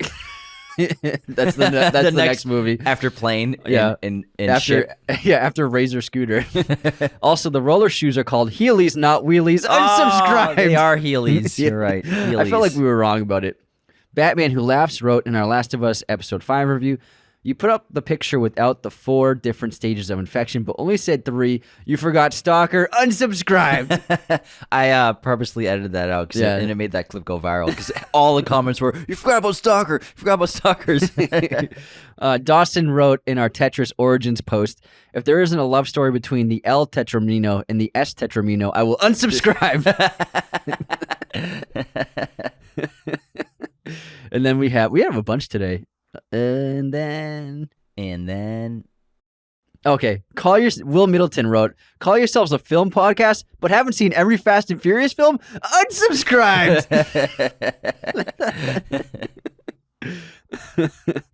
Preston Gear wrote, "For mentioning Moon but blatantly avoiding the fact that you two are obviously clones of one another, consider this podcast unsubscribed." Who's the real Sam? I don't know. He also, Preston also wrote, we were wrong about Riddick. There's 3 Riddicks. There are? Yeah, the last one was Riddick. The second was Chronicles of Riddick. And then Preston wrote, the first Riddick movie was called Pitch Black. Pitch Black, that's right. You have dishonored Sir Vincent Von Diesel for the last time. Unsubscribed. Although I was correct that Chronicles of Riddick was the second one. Yes, you were. That's but right. we forgot there was a Pitch third one. Black. There was just one called Riddick that came out in 2013. That's right. But everyone's been asking for it, so we get in a 4th one. Riddick Furia. Here we go again. We have a great 5-star review from Gianfranco Chaladis. The best film podcast. If you're looking for a film podcast to listen to, this is probably the one for you. And I'm not even saying that because I'm a fellow Massachusetts native. This is the podcast that really got me into podcasts as I've been going back and listening to their old episodes. And I can't get enough.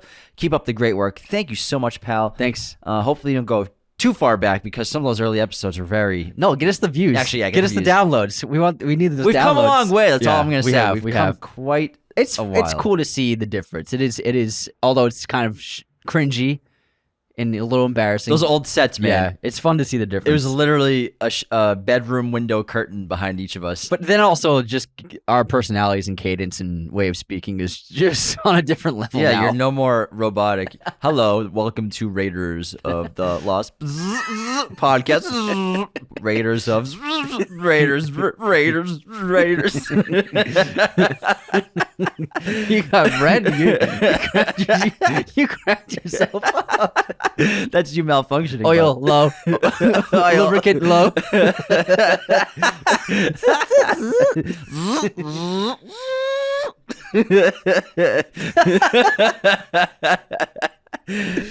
These are robot.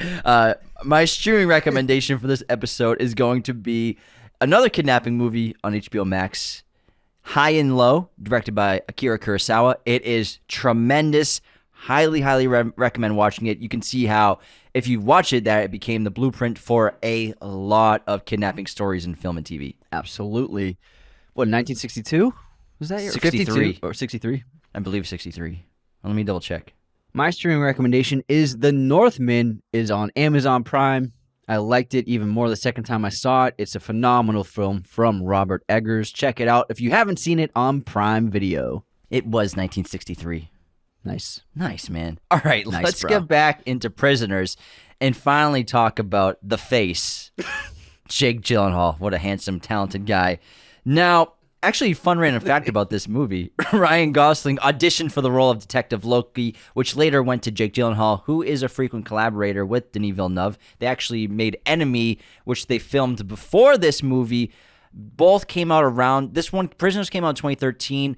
Enemy was released in 2013 and 2014, depending on which country you lived in. But technically, they're both kind of 2013 releases, although Enemy was shot first. That was the first English-speaking movie that Denis Villeneuve made, and then they had such a great working relationship on that film that he cast him for Prisoners, although obviously Gosling got his opportunity to work with Denis Villeneuve in Blade Runner 2049 as K. And I believe Villeneuve's follow-up to Dune 2 will be a movie with Jake Gyllenhaal. Oh, that sounds awesome. A sci-fi space movie with Gyllenhaal. That sounds incredible. So I'm looking forward to seeing them work together. I think that Villeneuve, for good reason, understands that Jake is an extremely talented guy who puts so much into his performances. He is, in a lot of ways, a chameleon-esque performer. And one of my favorite detectives ever is Detective Loki. First of all, just the appearance. It's very different from what you have seen in any other film regarding an officer who isn't undercover. I mean, you'll see any cops undercover, they'll be blending in with a certain look. But to be a detective out in the open and to look like this, I thought it was a really bold choice by Gyllenhaal. Gyllenhaal was heavily involved in the design of the character. He has the undercut haircut. He has tattoos all over his body. He has a Freemason ring. I mean, to see a detective with finger tattoos is very unusual. And also, the clothing's interesting. He wears a suit, and he buttons it up all the way, but he does not wear a tie. He refuses to wear a tie. And then also, he has a very casual-esque coat that he wears quite a bit because of the weather, but it's a coat with a hood.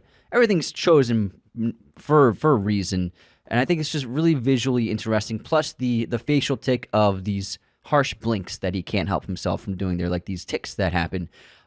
Really great performance physically from Jake Gyllenhaal on top of the character detail. These are all things that he added. These weren't part of the script. The tattoos, the ring, the zodiac tats, the Catholic cross tattoo, the 8-star cross. I mean, the 8-star tattoo on his neck.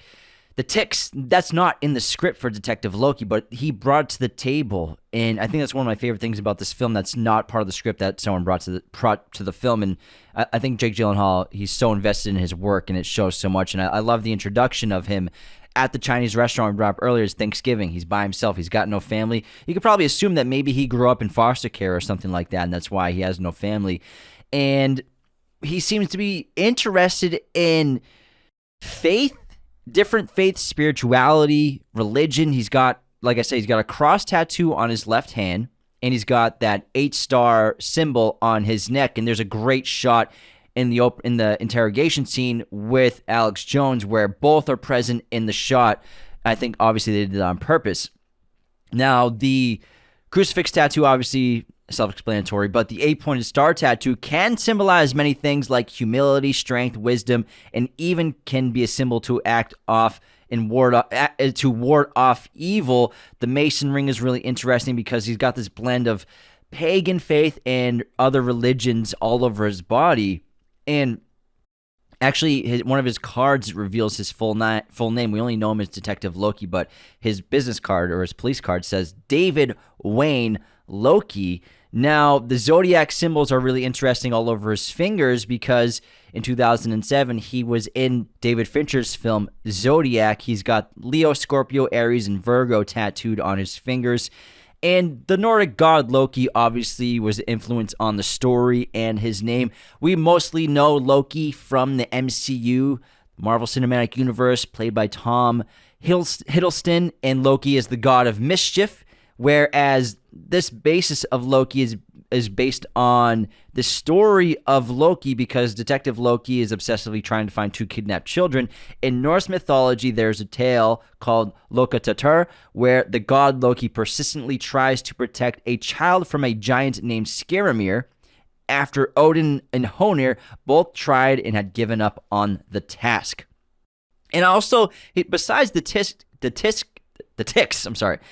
he has, as well as the tattoos and the character design, there's something else that I picked up on. This is probably like the 5th time I've seen this movie. He's always he's got like this container of like chocolate covered raisins On his dash. He's got on the dashboard of It his reminds me of cruiser. you. Yeah, but he also has it on his desk as well. It's just like these weird little, well, not weird, but these unique details that Jake Gyllenhaal, I'm sure he added that to the character as well to bring realism and just something interesting to the character. What do those black chocolate covered raisins represent? Maybe nothing. Maybe you just thought bring something to the table for the character. They're Maybe, a healthy snack. I mean, in moderation, bro. It's a lot of sugar. I'll eat the hell out of them. But do they represent something to Loki? Who knows? I don't know. Maybe. It's possible. I also think that his performance showcases that there is a past to the character that's not explained or given to the audience, not that it needs to. But this case hits him extremely hard. I think that he has a traumatic past as a child with his own parents of some way, of something, which is why this case makes him so emotionally invested and destroys him to the point of like destroying his desk. And I think that he put so much in the performance and the physicality and how he reacts, how he speaks his dialogue and all these scenes that on the surface he seems cool and collected at first, but everything's weighing him down, and not being able to find these girls is eating away at him. And he also has an immaculate record. He's solved every case he's gotten, and this is clearly the hardest case he's ever undertaken. So, just 24 hours of a missing child is bad, but like anything more than 48 hours guaranteed is like a high percentage for them being dead. So once they hit 5 days, he's like a loose cannon. But I think that there's a lot of personal trauma buried deep within him, which informs the behavior of the character quite a bit. And Denis Villeneuve and Deakins, they do a really marvelous job of photographing these interrogation scenes. And what I like about these sets, and they did it a lot in Sicario as well, is every location, every interior just feels real. It doesn't look like it was built on a soundstage with like cool lighting and amazing, cool production design. It's kind of like we were talking about courthouses like a month ago, how, in real life, courthouses for the most part are pretty bland and boring looking, and they're not cool. But It's like, not moody lighting. There's Yeah. no fog. there are obviously old courthouses that are old architecture that are still in use, but when you see courthouses in movies, 9 times out of 10 it's like a really cool looking courthouse, but in reality they're kind of boring looking. And Villeneuve and Deakins understand that. So when we see the interrogation room of a police precinct, it's not lit up with like one overhead light. It's super contrasted. It's so dark in there. You can't see anything. And we got this moody lighting. It's just a plain white room with fluorescent lights overhead. Everything's lit up. You know what I mean? It's just a plain table. The office looks like a real office with cubicles. It's not like smoky with like these cool desks and like interesting rugs and like there's none of that bullshit. It feels like a real space. That adds so much realism when I watch a movie like this. Same thing with Sicario.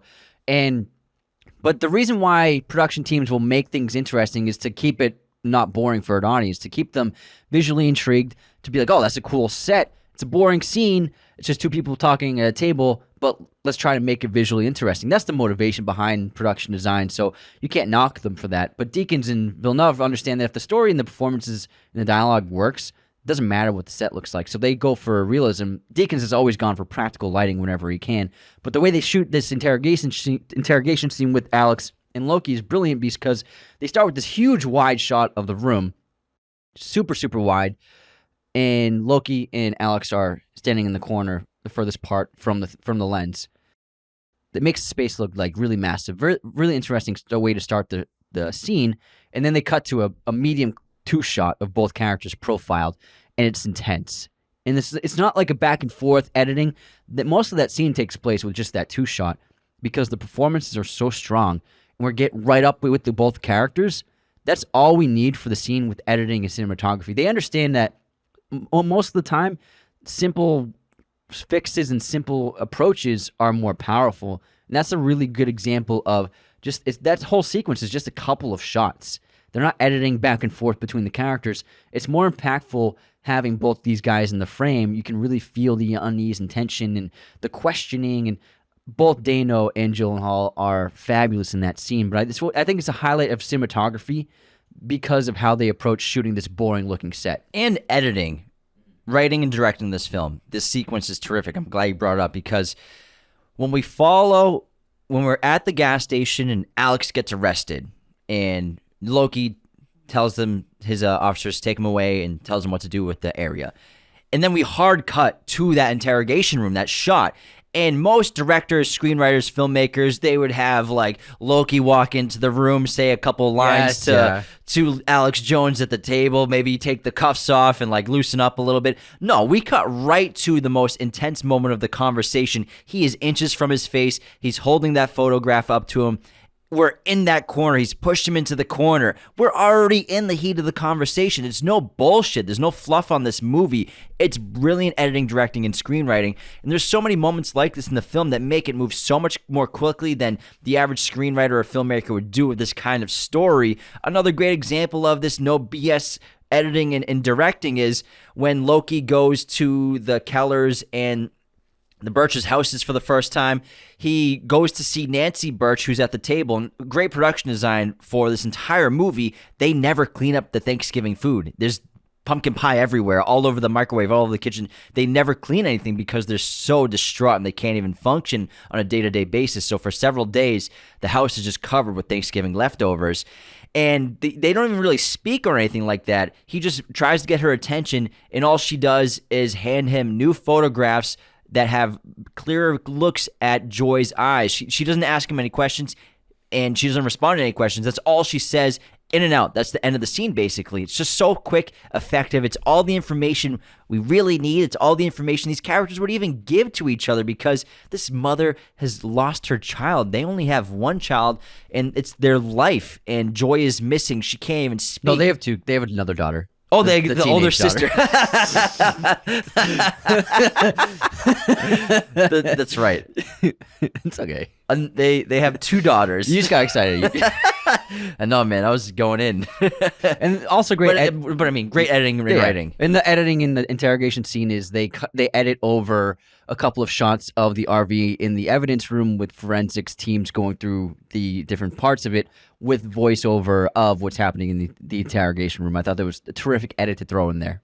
And Loki's path in this film is obviously the polar opposite, you could say, of what Keller's path. But they're both, like I said earlier, they're both trapped in a maze. They're both trapped in a puzzle. And the decisions they're making, the choices they decide to make, take them in the right direction or the wrong direction. They're just in this labyrinth of decisions and possibilities and suspects, and they don't know exactly where they're going. They're both trying to reach the center of that labyrinth. Whichever way gets them there, they'll follow it. Obviously, Loki has to abide by the law because he's part of this institution, whereas Keller takes the law into his own hands and does basically whatever he wants with torturing. But Loki has to follow the rules of the law for the most part. But his path of finding the answers, at first, they always seem like dead ends that aren't connected, but eventually everything's connected, whether it's Bob Taylor and the mystery about him and what he's all about, or when he's investigating the sex offenders, and one of them is the priest at the priest's home, and he discovers that trap door in the fridge because he's a very clever guy. Obviously, he's going to see what's up with the floor. What this fridge looks like it's covering something. The cable is so far from the outlet. This looks ridiculous. Let me move this. Father, you mind if I look around? That's like the one funny line in the movie, which actually lends so well. And he goes into that basement under the floor of the home, and there's no stairs to get down there.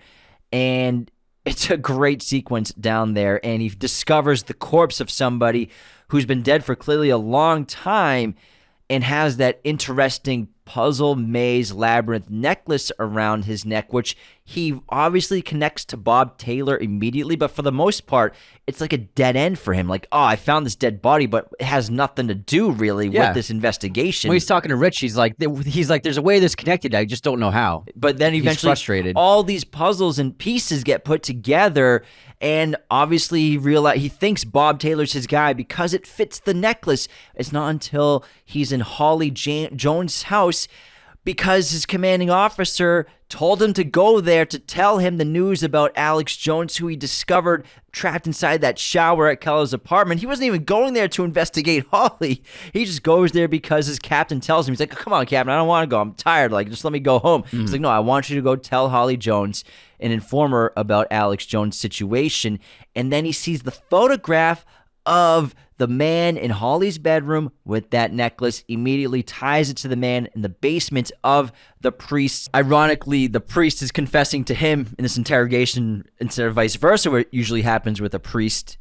And the priest tells him that that person who, he also says it to him when he's being arrested, that guy was a killer of children. He told me he killed at least 10 boys, kidnapped and murdered them. And Loki and everyone thinks it's BS, but then he realizes and connects the dots that this is Holly Jones's husband. This was the killer. She's got to be connected. She's part of this. She is the killer and kidnapper. Another small detail that he thinks is a dead end is the house in which Alex Jones's RV was parked outside of during Thanksgiving was his former childhood home, and that's a home Loki looks into where a child named Barry was disappeared and kidnapped, and nobody ever heard from him again. And his mom moved to a new home, and then he goes to visit the woman who just watches this tape of her son Barry every morning when he was a child. Actually, that's a boy named James, different boy. No, I think it's the same boy. No, she says that boy's name is James, and then he gets connected later on. Who says that boy's name is James? The woman who Loki goes to see with the videotape, she says, I've played it out. I believe that's a different boy. No. The way I look at the film is that that Alex was Barry. That's why he's parked outside of the house. No, I know, but the boy's name is James, who was taken. Not Barry. I don't know, because Holly says his name was Jimmy or Barry or something. I can't remember. Which one? Alex? Yeah. Talking about Alex, Holly tells Keller, yeah, Alex was the first one we took. His name was Jimmy or Barry. I can't even remember. Barry Milland. Yes. Was their first abduction, then Taylor was their second. But I believe... No, I'm saying Alex is Barry. Alex is Barry. That's what I'm saying. No, but what I'm saying is when she's playing the tape back, she calls the boy James. Does she? Pretty sure. I don't know. I'm not sure about that. I'm pretty sure. Hold on, let me see. She calls him James? I'm pretty sure. Well, no, because Loki looks into the house and it says Barry Millen kidnapped, and that's why he goes to that woman's house. Okay. You know what I'm saying? Yeah, I think I'm getting confused with something else. I don't think anyone says the word James anywhere. You're James. But so Alex was Barry, and that's why Alex's RV, that's why he was parked outside of the house, because it's the house that he first grew up in before his mom moved after his disappearance. So that's why Alex is parked there. And then at first Loki's like, why was the RV parked outside this house? What does Alex being parked outside the house have to do with this kidnapped boy from 20 years ago who was never found again? None of it makes any sense. So that's another example of a piece of evidence that he doesn't understand until the finale of the film. I love that line that woman says too. She says, no one took them. Nothing happened. They're just gone. Really intense. Yeah. And you can see that, I mean, she's not become a demon, but you can tell that she's probably lost her faith as well. So Holly and her husband's worked out the first time. Loki has a great scene earlier in the film with Holly Jones after Alex has been released and after he whispers that line to Keller Dover, and then Keller tells him to go talk to Alex. So he does, goes to Alex and Holly, and he asks Holly to leave so that he can just talk to Alex alone. And he's talking to him like, don't you love your aunt? You love your aunt, right? And he's like, yeah. And he's warning her, like, she could go to jail because of you if you don't tell us everything you know, basically. After everything she's done for you, do you really want something like that to happen to her? And you're just thinking about what's going on in Alex's head in this situation, because everything that she's done for him has ruined his entire life, even though she's turned him into this incredibly loyal, docile person, child, man who has no free will, really. Just what's going on in his mind, these things that Loki's saying to him. I think it's a really interesting conversation. Yeah, absolutely. There's another question that I remember getting DM'd a few times and seeing it in comments when we make clips about this film, about why did Joy say that Keller was there? And when she she's at the hospital. Because when Joy escapes and she's found at the hospital and Keller shows up and she finally comes to and says that he was there and put tape on our mouths. She heard Keller when he went to see Holly, when he first went there to say, hey, I feel bad about what happened to your nephew? I feel like it's my responsibility. I want to apologize. Really, Keller was trying to get a better grasp of Holly in Alex's home, probably looking for any kind of detail he could use. And so while he was there, the girls were tied up in the other room, and Holly brags about that. So the girls heard Keller, so that's why Joy says you were there when she sees Keller in the hospital. I've seen a few people being confused about it, just in sending us DMs and a bunch of comments, thinking that Keller had something to do with it all. It's just because he was there while the girls were in the other room. They heard his voice. Maybe Joy even saw him through the crack of the door, but they're drugged up. They can barely grasp reality with all the drugs they're on, whatever that drink has in it. So that's why they didn't call for help. That's why, even though they saw Keller or heard him, didn't do anything, because they probably couldn't even friggin' move. But she just barely came to consciousness when he was there. That's why Joy says you were there. That's a great point that a lot of people get confused about, for sure, when they're watching this, especially for the first time. And Loki's path, he's ironically, the first time he goes to Holly Jones's house, he's looking at the answer to the solution, the answer to the problem. He's got his flashlight looking inside. What is that? A Pontiac, a Thunderbird or something? GT, the GT, GTO, That ain't a Gran Torino. I think it's a Pontiac Thunderbird, right? Something, or Firebird. She says it in the film. Something. It's for sale if you want it. What a bluff! Not that anyone would want to buy it. She's a great liar. But he's looking in with the flashlight. He's looking into the answer to the solution. All he has to do is, go forward in time and move the car. Yeah, and so another thing that people might be questionable about is, why did Keller do everything that Holly said? Why didn't he try to overpower her? Why was he kind of like just following her orders? That cocktail that she has everyone drink, it makes them very docile, she says, and it makes you basically high and numb and barely able to understand what's happening. And so it turns Keller into kind of just like barely being able to use his strength or even think in a way. So all he can basically do is kind of follow orders. So that's why make him more manageable. Yeah, more manageable. That's what she says. So that's why he's like he doesn't try to fight back, and clearly he could overpower her, no problem. But that drink, whatever's in it, is a heavy dose of drugs. I just looked up. You're correct about it's Barry's mother with the videotape. I just must have heard something incorrectly. It's James. I was like, who the fuck is James? Nobody says James. There's still so many great things to talk about with this movie. I love the cinematography of the rain in this movie and the snow. Oh, yeah. We were just talking about with The Last of Us on this past Monday for the episode that was on Sunday, and they got so many great landscape shots of real snow. It's so rare these days to get like real snow and real rain in a movie. In this movie, the whole Thanksgiving sequence is real rain, daytime exteriors. Like, that's not easy to do. You gotta like work fast, and you gotta be you gotta take advantage of the rain. And if it stops, you're kind of screwed. So the filmmaking on making a $46 million movie and using rain, real rain, is pretty tricky unless you're filming in somewhere like Seattle. Pennsylvania gets plenty of rain. Northeast New England gets a lot of rain as well.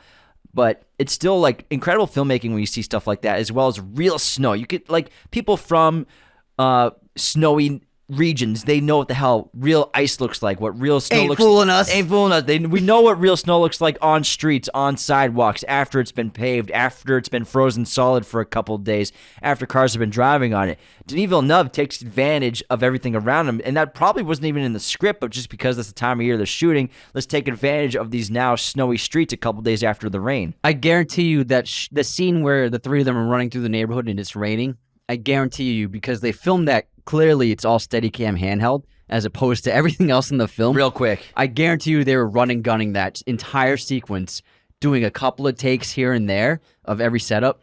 That's why it's the only thing that's Steadicam and handheld in the entire film. It looks terrific because it's real rain, and because it can stop at any moment. That's why it's so hard to capture. And Loki driving with the girl in the back seat through the rain snowstorm. Oh my God! It just looks incredible. The snow blowing past us in the POV shots and then covering the windshield. There's just, you don't see, it's rare you see it in movies where it's like a blend of snow and rain. That's how you can tell it was real, because it's not rain and it's not just snow. It's a combination of both. It's like that specific temperature where it's a little bit of both going on. And it just, I can't remember seeing that in another movie before, the snow and rain mixture. And I want to get to that tree shot before the kidnapping and what it symbolizes and the whole point of that push-in, which is like 25 seconds. But I want to talk a little bit more about prisons because there are so many great prisons in this movie that you might not have noticed. I think one of my favorites happens in the first act before the kids get taken. It's shown twice before the kidnapping during Thanksgiving. A hamster in a cage. There's 2 shots of the girls talking. The hamster in a cage is a great metaphor for the theme of the movie being prisons. There's this little hamster in a little prison. There's a reason why it's pretty there. dark. There's a reason why it's there. Get me out of here! But then obviously so many real prisons, physical prisons are constructed in this film. Obviously Keller's apartment gets turned into a prison for Alex, as well as Holly Jones' grounds of her home becomes a prison. The home becomes a prison for the children, as well as that underground bunker becomes a prison for the kids, as well as Keller at the end of the film. Oh, absolutely. Tons of prisons. But then there's so many mental prisons. Yeah. Even the priest has his mental prison of his addictions to alcohol and being a sex offender. And Holly's husband was eventually trapped and died in a prison in the basement. Yeah. Yeah. It's true, and we can assume It's true. it's true. And Keller is trapped in a prison at the end of the film, and the biggest question of this movie is Keller gonna be discovered by Loki? So that's that's our most common question on Instagram. Why is it ambiguous? Why don't they answer the question at the end of the movie? Is Keller gonna be found by Loki? Can he hear he heard the whistles? He looked over there a few times. It's up for you to decide. That's the whole point of the ending. It's ambiguous. You get to determine whether Loki's going to discover Keller. Obviously, Loki's a really intelligent guy. Nothing really gets past him as long as it's staring him right in the face, obviously. This is something that is curious. He's going to investigate. I think he will discover Keller. Yeah, for me, I don't think there's a point for them for Villeneuve to put that in there unless he didn't think that Loki found him. I think he just wanted to do it in an interesting way. And also, what really sells me on it is that the final whistle, because at first Loki keeps looking back and turning and looking back, and then his eyes begin wandering, looking for the source of the sound, and then it looks like his eye line at the last moment hits the car, like in the right exact spot where the sound is. That, for me, tells me that Loki's going to find him for sure. And, hey, maybe the script was a little longer. Maybe there was a sequence where he finds Keller. Well, the original ending is he doesn't find him. And then Keller was written to die unfound. Oh, wow. Yeah, that was the real ending of the script. That's really interesting. Yeah, so Villeneuve changed it. It's better this way. Yeah, I love the ending. And the way I look at it, I've always looked at it as Loki finds Keller because he's too perceptive and too good at what he does for him not to realize that it's a whistle in there, because he just heard about the whistle earlier that day at the hospital. And so clearly he's going to make that connection. He's excellent at what he does. And for me, he finds Keller. Although Keller is going to get arrested, maybe most likely go to jail, but at least he's alive. Yeah, he's gonna end up in prison, in another real prison again. Yeah, but I'm sure he's done everything. He wouldn't regret what he's done, and even his wife says she thanks God for what Keller did. He did what he had to do, even though about a half hour earlier she kind of blamed him, saying that you made me feel so safe and you let this happen. But now she's so grateful for him. We have so that was the most common question on our Instagram. Okay, did he save him at the end? Ethan Waters wrote, "Do they break out of prison?" I don't know. I haven't seen it yet. That's great. But a good question is, do you have any theories about Loki's past from Jane Rosso? Yeah, I'm assuming he grew up in foster care or lost his parents at a young age. Clearly has some trauma in his past because of his behavior and his inability to kind of be a social person outside of the job. He's very alone. He's very obsessed with his job. That's really all he cares about, and that's just my guess. But he's also really interesting because of his obsession with spirituality and religion. Yeah. Also, it seems like he definitely grew up in religious institutions, because he says, you know how bad, like it would satisfy him to beat up the priest or arrest him. So maybe he grew up in a Catholic foster care. Yeah, in an orphanage or something. I'm guessing he grew up either with parents that he lost, or he just never had parents. That's my guess. Yeah. And that's why I think he takes this case so personally. Probably. That's a really good point.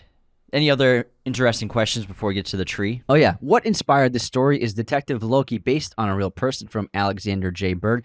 This story is a work of fiction. It is based, like we said, kind of loosely on the Loki Norse myth story that you mentioned earlier. It's just, yeah, it's completely fictional, though, not a real detective or anything. Any other questions, though? Oh, yeah, for sure. What was the point of David's character from Elijah? We pointed that out talking about Bob Taylor for a bit. What parts of the movie are not in the script? The hammer sequence, I think, is the most notable part that isn't in the script. That was all improvised. The design of Loki as well.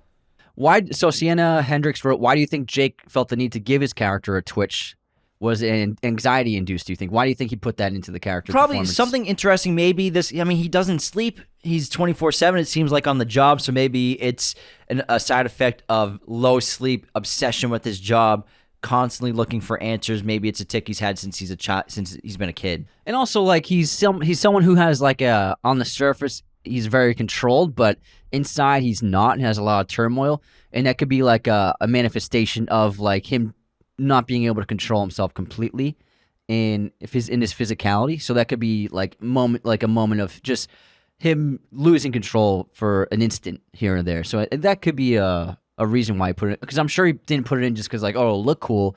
It has to have motivation for sure. Movie Junkie, why is it so damn good? Honestly, the scariest non-horror film I've ever seen. It is terrifying on a first watch. It is anxiety-inducing, thrilling, suspenseful, on the edge of your seat the whole time, just because it's a great mystery and the filmmaking is so exceptional. And again, the not knowing what direction is going to lead you down the right path, and the constant puzzles and mazes, the muzzles that the characters are in and trapped inside of is so fascinating. Grayson Younts wrote, why is Hugh pretty much Joel in this film? Joel from The Last of Us. Yeah, he could have played Joel at this time in his career. Hugh would have been a really good Joel. But you know who, I was telling Anthony, we talked about this before the episode, actually. I said that Gerard Butler would have been a great Joel for The Last of Us as well. Pedro's awesome. Yeah. But I think Gerard would have been a terrific Joel as well. But if they made The Last of Us 10 years ago, Jackman would have been excellent choice for the role. But TV at this point in his career, 2013. Yeah, but big actors weren't doing TV No, back then. not back then. Really. Seldom. Very seldom. Not really. Kane the Barber, where do you rate this in Jackman's performances? Surely it's got to be top of the list. I think it's up there. It's like between this, The Prestige, The Fountain he's really terrific in. But I would say it's like 1 or 2. He's a great actor. Yeah. I would put this, in terms of performance, I think that emotionally it's his best. Although he does hit a lot of great heavy emotional beats in The Fountain.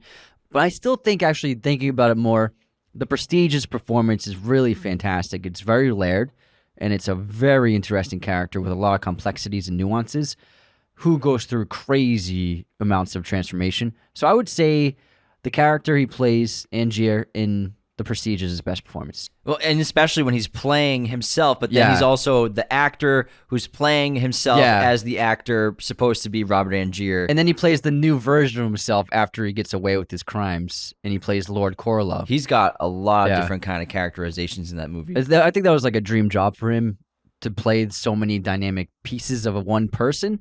So, and he did knock that out of the park. So I'd say The Prestige is his most complex performance. He was firing on all cylinders. Fun fact about this film, Timothée Chalamet auditioned for a role, I'm guessing goes for Keller's son. Also, possibly. So 2013, same time as Interstellar, 2014, same age-ish. Yeah. Also, Villeneuve was clearly very aware of him when he was making Dune, keeping him, he was his first choice, probably because he went through an auditioning process with Chalamet.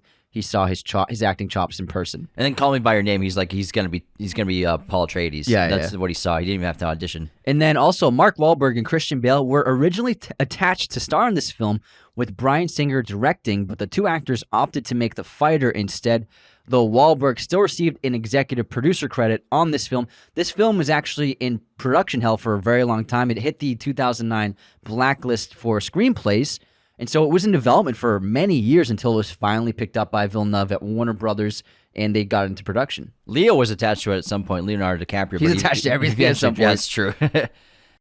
All right, you got any more fun facts, or should we get to the tree? Let's get to the tree, man. So the tree, the shot we're talking about, it happens pretty early. It happens after the enjoyable family sequences where we feel very safe as an audience. Everything's warm and bright, and everyone's having fun and laughing and eating food and getting drunk and playing the trumpets and having a good time. It just feels like a normal Thanksgiving. Football's on the TV. Attention to detail is exceptional in this film. Now, then we go outside. This is after the girls were playing on the RV with their older brother and older sister. And Denis Villeneuve just gets this like 20-second slow push-in of this thick tree outside the house of the Birches, and pushes in until eventually these two trees basically engulf almost the entirety of the frame. And a lot of people might be like, what is the point of this? But I think it really perfectly captures the tonal shift of the film at this point for sure, because then after this tree shot, kids are missing. Yeah. Where are they? Have you seen your sisters? Like, where did they not come get you? Now shit hits the fan, completely changing the tone and the atmosphere of the film and cinematography. But this shot just really brilliantly captures the new mood and tone of the film going forward. And trees are actually like a very common visual motif in the film. Another one of my favorite shots is Keller, after he has that difficult conversation with his son and he leaves the house and he gets into his truck. He gets inside the truck and he turns the car on, but he doesn't start the engine. We just hear the tape playing of religious dialogue of some kind, and we're outside of the car, looking through the passenger seat window, and Keller's in the car, and reflected on the glass of the window is the tree behind us, the barren branches spiraling all over chaotically, and it's reflected with Keller inside of the chaos of these crazy mangled branches. It's just a perfect depiction of the chaos that he has found himself in. As well as the tree branch that flies into the windshield when Alex Jones crashes his car, his RV, at the gas station. You can even argue that as a contractor, as a carpenter, Keller using wood from trees to make the prison for Alex and the shower is tied to the use of trees and the motif of trees in this movie as well. Franklin's family, their surname is Birch. Birch tree. Great points. So many fucking trees. It opens with trees. It opens with a shot of trees as we track backwards and reveal Keller and his son with the orange jackets hunting, and they shoot that deer. So trees are all over. I love the tree. I love trees. Trees are Everywhere. great. Trees are tight. They're pretty dope. But it is a very common visual motif in the film. And I actually have a great quote from an interview with IndieWire about Denis Villeneuve, about what the point of the shot was and how on production, on set, all the producers are like, what the hell are you doing wasting your time for almost 2 hours getting the shot of a tree? We got A-list actors and trailers right now. So Denis Villeneuve was asked about it. He said, they're kind of like ghost characters. He's talking about trees. They're always there, at least in the background. Each scene, you can feel their presence, and they are linked with this idea of necessary violence. We're always trying to express things with as few shots and saying on the surface as little as possible, talking about it with Roger Deakins. And this is how they got the shot and what they came up with that tree. The shot was designed not to be understood, but to be felt. It has a subconscious feeling that can vibrate in your soul. It functions like a dread, an omen. It's like when you suddenly have a bad feeling, but you don't understand what it means. It's linked with intuition. I bet he doesn't get questioned on set anymore. Definitely not. But the cinematography, again, it's just stellar. And we talked about earlier the prisons that Roger Deakins, as a cinematographer with the production design and the team, putting the characters in boxes, whether it's inside of a building, inside of a window, inside of a door frame, inside of a windshield, inside of a car, characters constantly inside boxes or in prisons, whether it's mental or physical in the film, shown thematically with the actions and dialogue and situations, but also physically with the shots they get. It's all intentional. It's all intentional. It's big time. Yeah, kid, big time. Lots of trees. Also, snakes and serpents being a theme of this film. The serpent is the symbol of the devil. Obviously, that was used as the drug we talked about earlier, possibly for the venom and the concoction that Holly and her husband used to use to make their victims drink and become more manageable and kill them eventually. Grace and Joy are very religious names.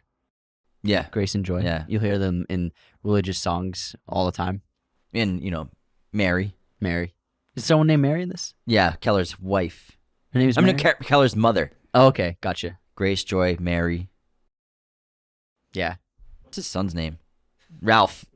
Not religious. I can never remember his name in this. Ralph. Got you, bro. That's what I'm here Ralph for. Keller. You got anything else, man? No, I'm solid. I love this film. I think it's a perfect movie and one of the more underrated thrillers of the last decade. Well, thank you all so much for tuning into our review of Denis Villeneuve's Prisoners. Be sure to become a patron today at patreon.com/Raiders of the Lost Podcast. Thank you so much. It's the best way to support the show. If you're a patron, we appreciate you so much. And again, to be part of the Discord of Raiders of the Lost Podcast, you got to at least be in that $10 tier, but there's still also $2, $5, as well as $25 and $100 tiers. It's the best way to support the show. Thank you so much to everyone for tuning in again, and take care. See you next time. Thank you for watching Raiders of the Lost Podcast. Be sure to hit that subscribe button, hit the like button as well, notifications for sure. Listen to the show on Apple Podcasts, Spotify, everywhere you can listen to podcasts, and be sure to check out this other content we have on our YouTube channel. Raiders of the Lost Podcast is a mirror image production. Sound mixing done by Jacob Kossler. Opening music by Chase Jackson.